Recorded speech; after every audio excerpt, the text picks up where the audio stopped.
ขอเต้นรำนะครับผม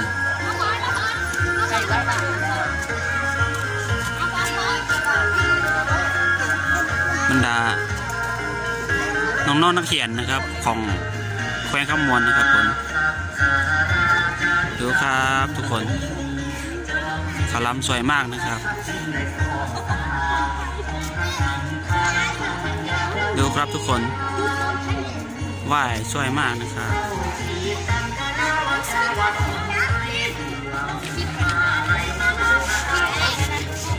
ดูครับสุดยอดเลย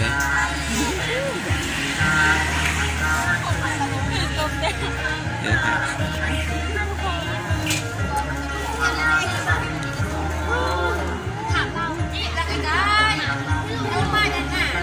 ดูครับ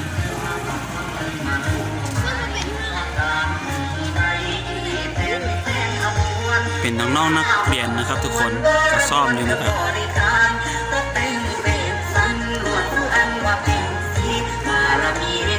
ดูครับ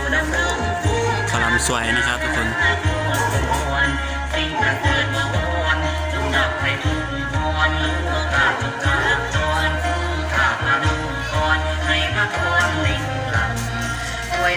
ดูครับ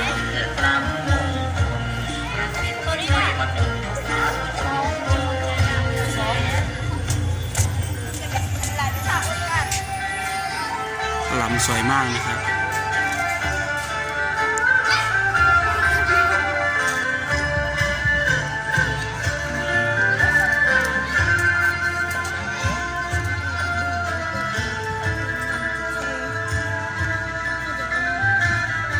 ดูครับ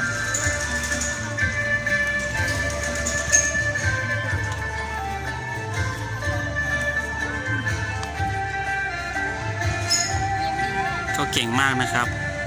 น้องๆนักเรียนนะครับทุกคน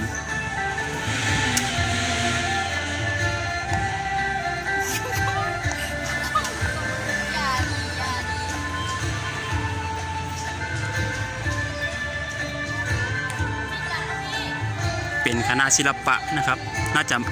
จะคณะศิลปะนะทุกคนดูครับ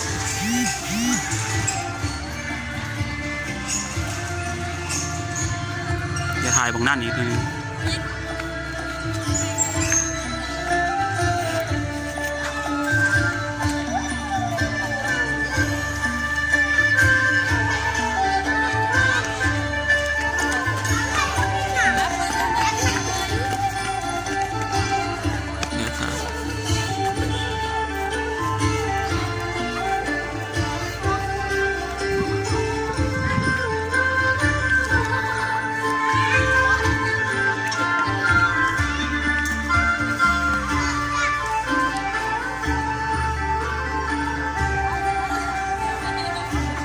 น้องๆที่แข่ง